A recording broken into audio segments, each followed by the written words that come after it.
Through brutal betrayal, rose an army, fighting for a world where no soul suffers in silence. From the group that brought you Desmond's Law, join us as we shield every paw from cruelty. Welcome to the Desmond's Army podcast, Animal Advocacy Unleashed.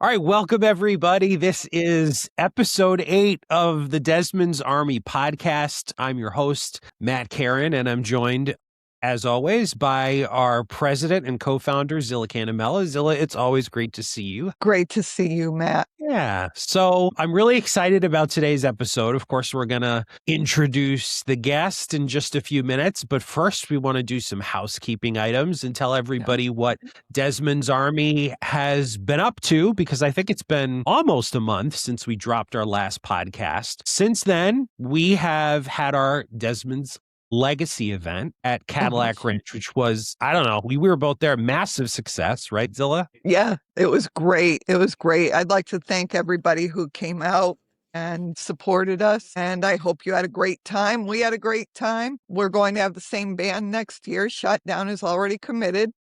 They were great. And we've already booked for, I believe it's April 4th next year.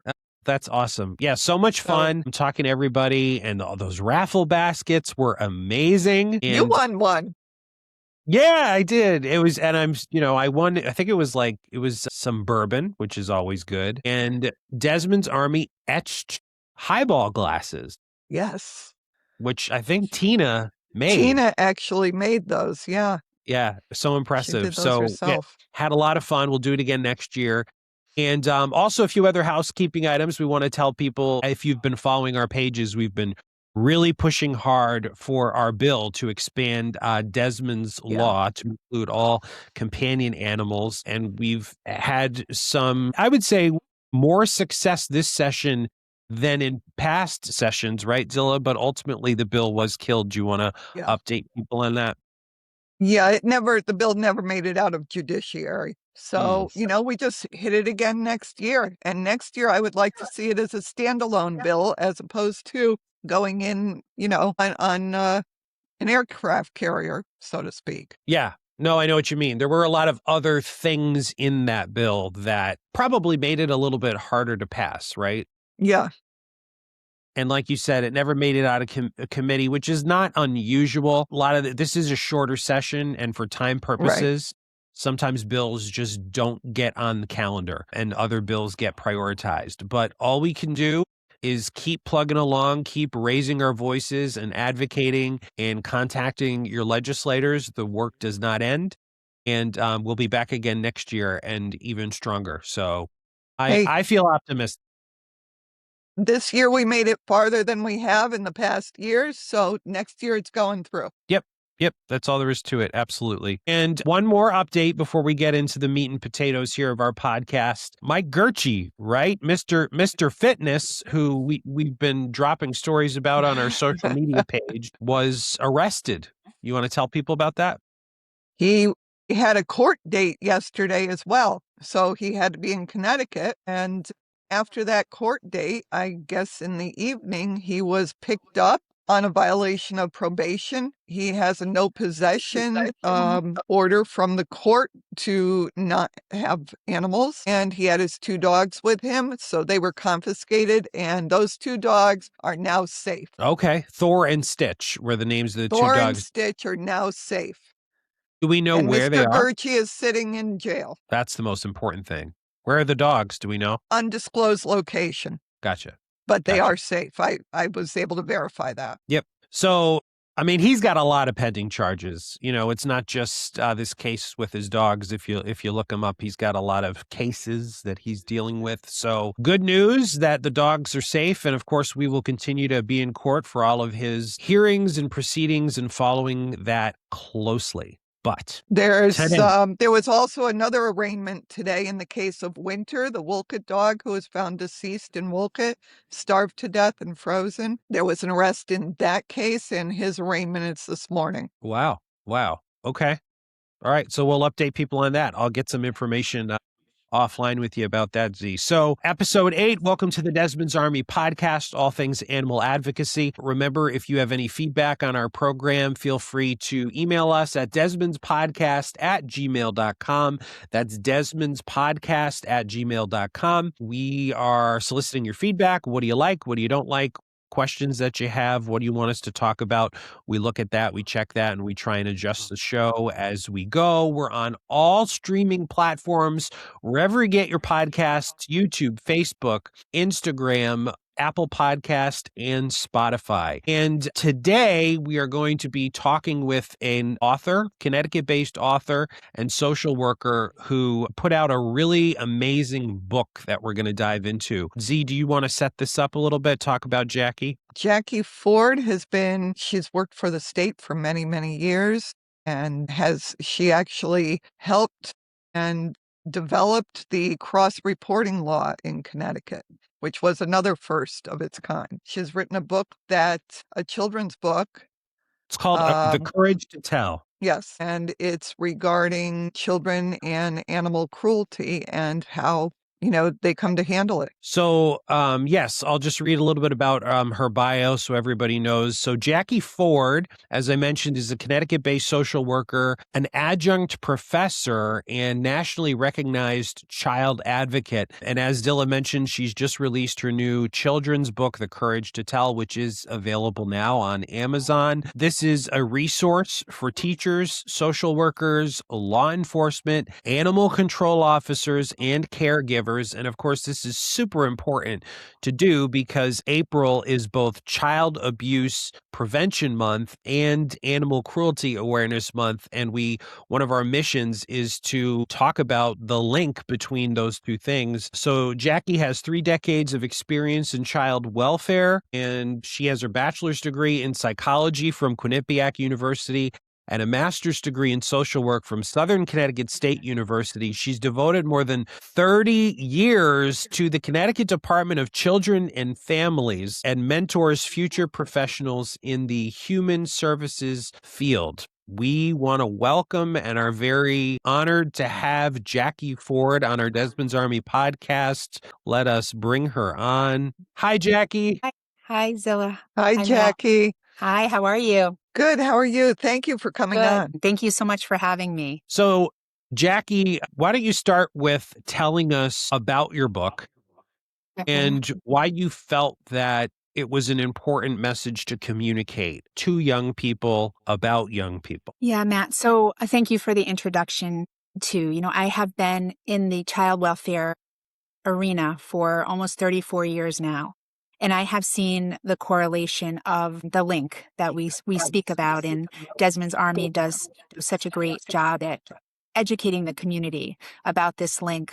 But I saw a lot in my years of being in home environments and seeing that correlation between abusing a child and abusing an animal. So I wrote this book for a few different reasons. It was definitely a heart-led project that I started several years ago and just was published this month on April 1st.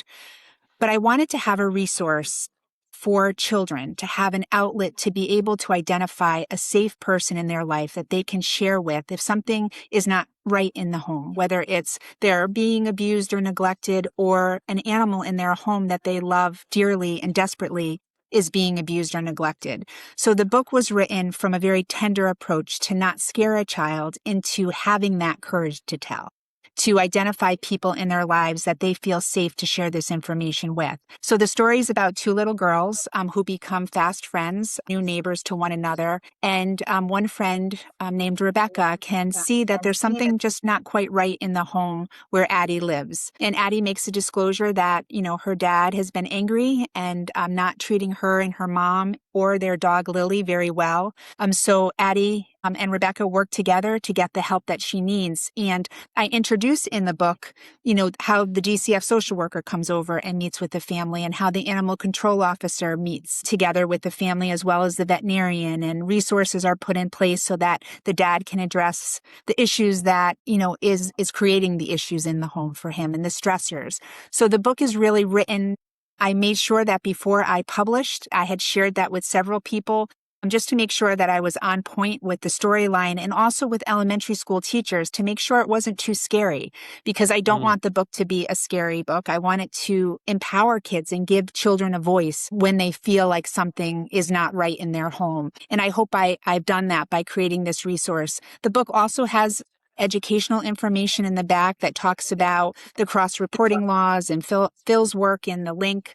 And what, Desmond's Army is mentioned in that book, as well as are some of the other animal control officers and rescues, because it speaks to all of the work collaboratively that's being done to impact this issue. So, I really hope that the book becomes a tool for, like you mentioned, Matt, for, police officers and animal control officers. But I think that the school system and the teachers is where this book is going to be extremely helpful, because it's going to spark conversation.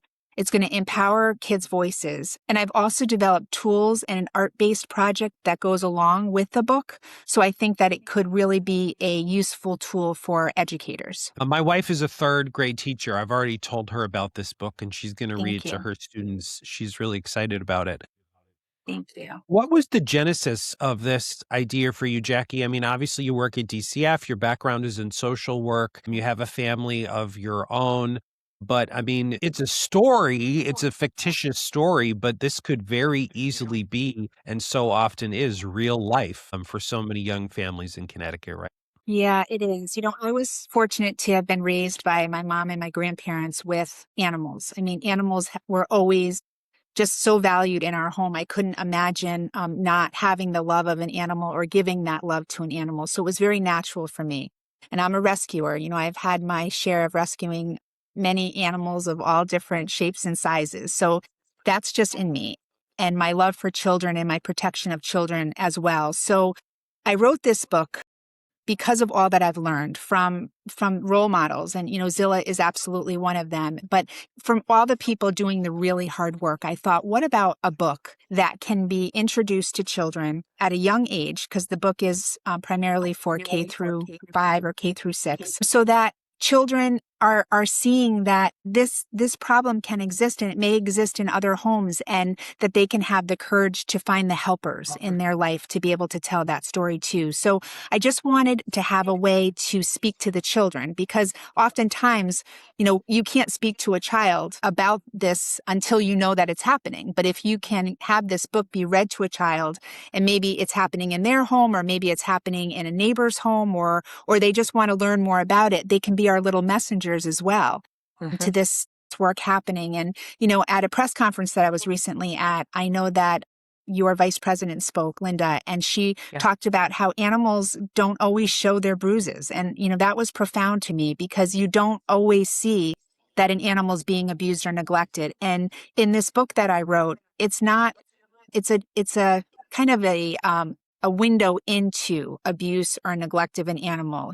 This is more of a neglect situation than an abuse situation, because again, I wanted the story not to be scary. So I wrote this book because of my years of experience and firsthand experience in homes where animals needed to be removed because they were being abused or neglected at the same time a child was. And the cross-reporting work and the data all suggest that there is a profound correlation between the abuse of a child and an animal across the country, across the world. So Zilla, maybe that's a good place for you to jump in. I mean, Desmond's Army has done reports and studies, which I know people can find on our website. And what are some of those data points for the link? The link is that domestic violence and animal cruelty, you will find it's 87 percentile in homes with domestic violence. The animal is also being abused. So, it's significant. It's significant. And the kids need to be taught at an early age that, animal cruelty is not acceptable, and it needs to be reported, and they have a safe space to report it. And, we were just talking, Zilla, about Mike Gurchie. And for the people who've been following that case, there's a video that was circulating where his kids were in the living room with those dogs, and you see the kids being right. Pretty those rough. are not his children, but they were in the home, and I don't believe those were his children. I believe those were his girlfriend's children, but they were seen hitting the dog, and they learned it. It's a learned behavior. Kids aren't going to go and hurt something arbitrarily, And they're and sponges. I mean, they I are can tell you, absolute sponges. my two young boys, you repeat something that you shouldn't repeat, and all of a sudden your little kid is saying it. So, and Jackie, so I guess that's where I really want to applaud you seriously, because so often messaging in this space is targeting adults, right? Because we are adults and it's easier we communicate in a way that resonates with adults. But what you are doing is you're filling a void that's much needed by targeting your messaging to children in an appropriate way, in a sensitive way, while they're young. And one thing really resonated with me that you said in one of your answers was the word helpers, right? So who are some of these helpers that young people have in their lives? Yeah, and that's why with this book and how, your audience, if they purchase the book, will see how it ends, is it ends in a very positive way, not necessarily happily ever after, but in a positive way, that making this disclosure, a child making a disclosure that something's not right in the home, does not have to lead to a child being removed or the animal being removed. It could, the helpers that are involved who are assessing and implementing supports and services can make that difference. And there are subtle ways even in the book where you'll see that, the dog didn't have any water. And the friend next door, Rebecca, helps her fill the water. So she's teaching her. So there's subtle ways of the child in a way neglecting the dog, but not purposefully, but just a way of teaching that child that this dog needs water. So the helpers in the book that I identified were the DCF social worker who's coming over to make sure that the child is safe. And then that illustration is at a family table and they're all talking. So it feels safe, and it's not as a frightening experience as often DCF is depicted in the media. And then we talk about the animal control officer coming over and sitting with the family in the living room and talking about, how important this dog is and how we need to make sure that its needs are being met. And then we visit the veterinarian, and the veterinarian is giving the dog the medicines that the dog needs. She needs to be able to be safe and comfortable. So the helpers in this book are definitely the adults, the neighbors that live next door, the social worker, the animal control officer, and the veterinarian, I would say, would be the helpers that are identified in my story. There's a quote that you put out a press release when you put out your book. And one of the quotes that you put in here is, sometimes the bravest thing a child can do is tell. And I think that is so true. So, what you just mentioned, DCF, there's a depiction sometimes of if somebody speaks out, they're going to show up. They're going to remove that child from the home, separate him from the parents. You're never going to see him. There's just so much fear mongering that's really not true surrounding what goes on.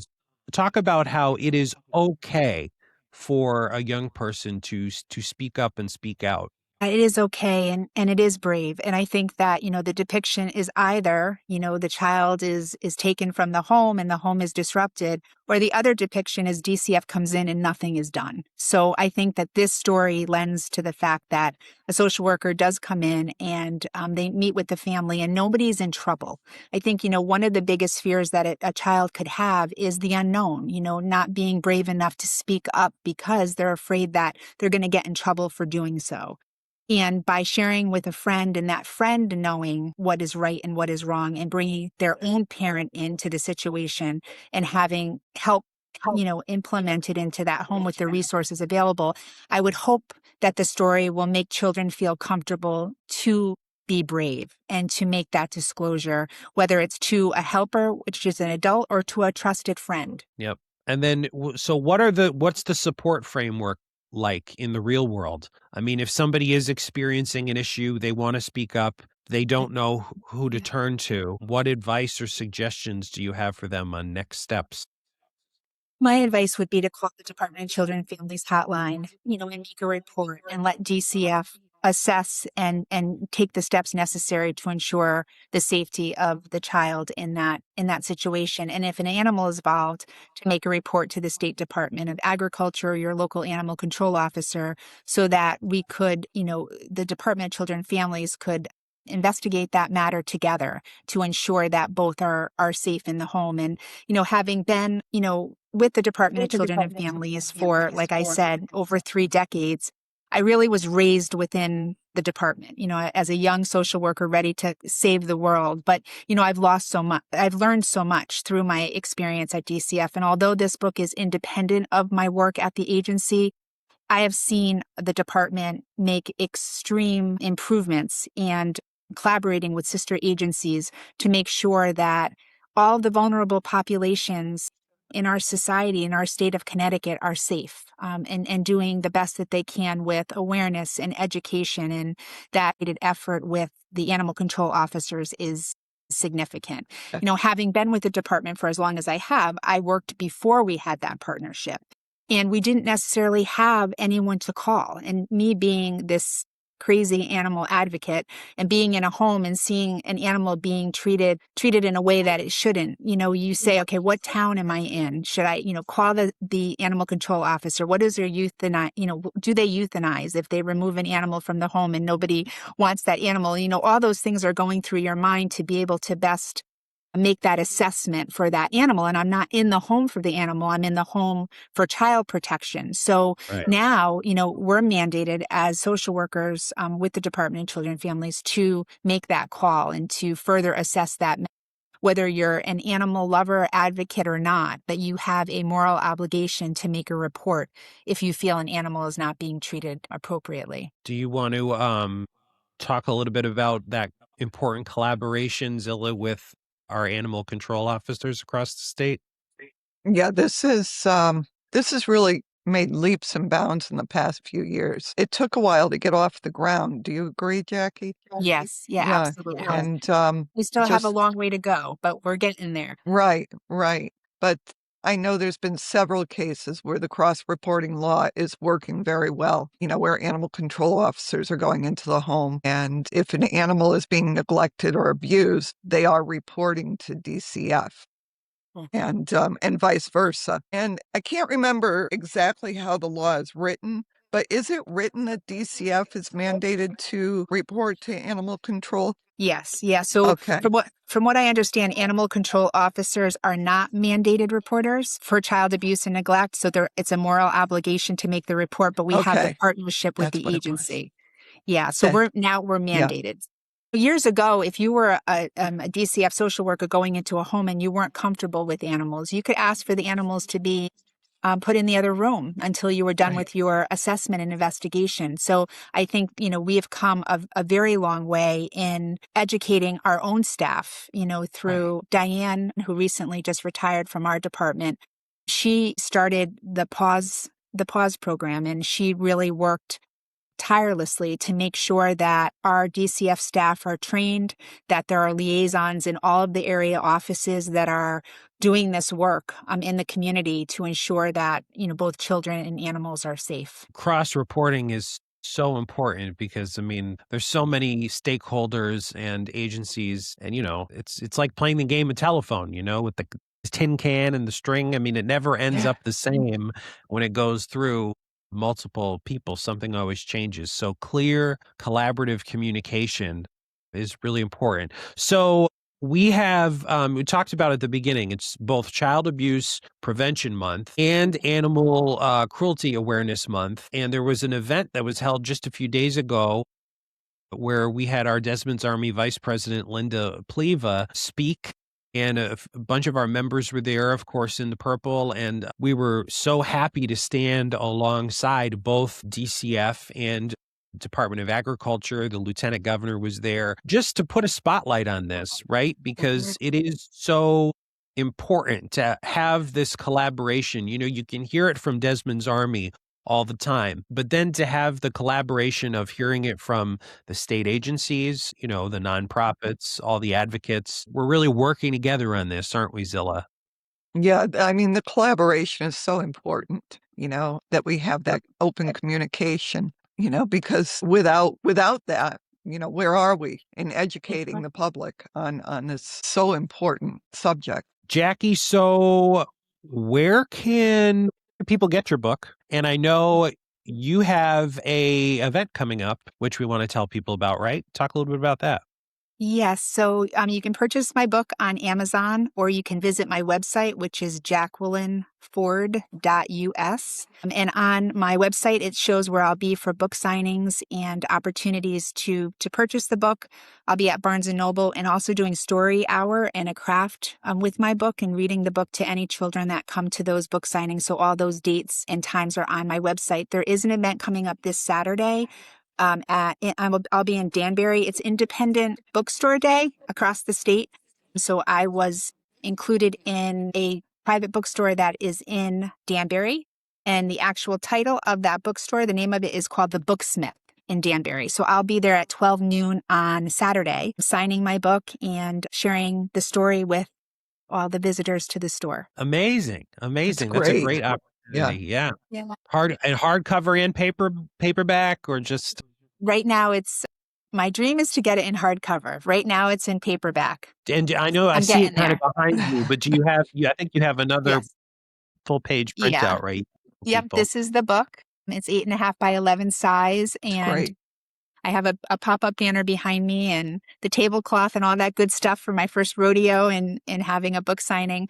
A lot goes into it. But I think, the story, of course, is important. But I think that the information in the back of the book about the cross-reporting laws and all of the stakeholders and those that really came to the table to make this work happen. Renee DiNino is a big advocate for animals and using all of her platforms and her audiences to share that. I think the biggest thing that we all do collaboratively and why it was so important rather than working in silos, because in all those silos, a lot of good work was happening, but now we're all working together. And I think education is an awareness is the most important thing that we can do and create within our schools, within all adult populations, because sometimes when you do this work, it's just second nature to you to understand the link and the vulnerability. And it's almost, when you have these conversations and someone says, oh, I didn't know, even I teach a course, and when I was cleaning up and leaving the classroom that I use, a professor was coming in and he happened to be a judge. And we got on the conversation of pets and animals and the link. And he said he had no idea. So I think that we have that work to do together to inform, our judges and our prosecutors in and out of family court, everywhere. Anyone who will listen to say that there is this documented profound link between animal cruelty and the abuse of children and elderly, vulnerable populations of people, domestic violence, intimate partner violence, where animals are used as threats and to harm and to punish. I think we all that education piece is significant. And I hope that my book will help to educate children and giving them a voice, as well as the people that are reading this story to the children. It's astounding how many people don't know, especially those in positions, like you said, a judge. You would think that they would be aware of this link. There's police officers that aren't aware. It's really astounding, when you get to talking to people and they don't know. Even when, someone is aware of maybe a youth who's abusing an animal. And in referencing the case that you just spoke about, where that man was arrested and he's, being held right now, sometimes people look at a youth who's abusing an animal and they may take the proper steps in informing the authorities or getting that child help. But you have to understand that even a correlation to abusing an animal starts somewhere, whether that child was abused or neglected or bore witness to other animals being abused or neglected. It's a learned behavior. It's a pattern. Right. And I know even the school shooters and the high, percentage rate of the school shooters that have history of abusing an animal or maybe finding joy just in pulling the wings off of a bug. And that brought them some sort of joy. And those are all the warning signals, the signs, the symptoms of someone who needs profound help. And if we can get that help for a child at a young age, we can change the trajectory of what's happening in our communities, because the data is there. And I think the more that we educate, our police officers, animal control officers, teachers, that if a child acts in a certain way, there's a correlation between that link of abuse and neglect of a child and an animal. But Jackie, what I wanted to ask you, what do you do to make the schools aware? I imagine that you could probably partner in some way with the State Department of Education. One thing that I'm learning in some of the other work that I'm doing is education in Connecticut Connecticut is chronically underfunded, and social workers are getting cut left and right. So how do you get this message into the schools and make them aware? Yeah, and that was my plan, is to reach out to either the Department of Education or superintendents that I know, and trying to get that, message across to them, that I have this tool and I have this resource of the book as a tool, as well as tools to go along with the book that can help process. Because even though the book is not frightening, the message is heavy. I mean, it's a heavy messaging behind this book. And I want educators to understand that when they read this book, what may happen after. You may have several children raising their hands to say what they have seen in their own homes or what they see in the neighborhood, and, what to do with that information. You have all of this information, and I think it's going to be a tag team approach with a school social worker and in that school to say, okay, I'm going to read this book, and this may elicit some responses from the kids. What do I do with this information? Who do I call? So that we can make sure that the kids are safe and the animals are safe in the disclosures that may be made. Then for those children who have not had an experience of born witness to that they have an activity that they can do to identify the helpers in their life if in the future they should have a situation, whether it involves animals or just personally, that they can talk to and identify who their helpers are in their circle. So I'm, like I said, I published on April 1st. I'm trying to get the word out to our community about this book and about the resource in any way that I can, and talk about it. I'm very, very passionate about it. I believe in this more than anything. The safety of animals and children are my purpose and my passion. So I welcome any opportunities to have, like I am right now with you and Zilla, and to have any audience that I can talk to about this book. Oh, Jackie, we go into schools. We've been invited several times to talk about this. And maybe what we should do is bring your book with us. Okay. Yeah, absolutely. So I think Absolutely. that's a great thing to do. We're talking about going into the New Haven school system. We've been invited. That's wonderful. I will let Linda know, Okay. and because Yeah. she's usually the one that does that. And we have some members that will do it also. We also have a couple of members that are school teachers. So Oh, that would be let's wonderful. get that out there. Yeah, I'll give you, the book to bring with you so that, they can see and they can be in touch with me to work on the tools or the next steps for the book. That's a great way to get it out there. I'm not looking, this is not $1 million maker. I didn't even think about all of that when I was making this book. It's really about getting this book in the hands of the educators and the people who can help stop, the cycle of abuse and neglect in our family. Could I book you, Jackie, to read it to my wife's class? Yes, I would love to. I would absolutely love to. What school system is she in? Correct. And with the magnet Okay. school. Okay, yeah, absolutely. I would be honored. And those are great schools, and they they could greatly benefit from a little extra knowledge about this link. Absolutely. And so I guess lastly, what has the reception been? I mean, this is a recent venture of yours, but you've been showing it to people and trying to get the word out there. And I imagine the response has been overwhelmingly positive. It has been. It has been. The book has been selling on Amazon. I've been getting some great reviews, which is I'm just so overwhelmed with gratitude for the kind things that are being said about the book. People sending me pictures that they're reading it to their little ones, and it's been an overwhelming response. And I want it to keep going. I just want more and more people to be aware of the book so that we can make a difference. Awesome. Well, we wish you all the luck in the world. We're honored to have you on our podcast today as a guest. And of course, as you know, Desmond's Army is always here to collaborate with you on whatever you need. So we appreciate you coming on, Jackie. Thank you so much, I'm honored Jackie. to be here. Thank you. And so Zilla, anything else you want to add just to wrap it up here, or? Stay tuned for more cases coming in. There's a lot of stuff that we can't say now, right? Yeah, that's the problem.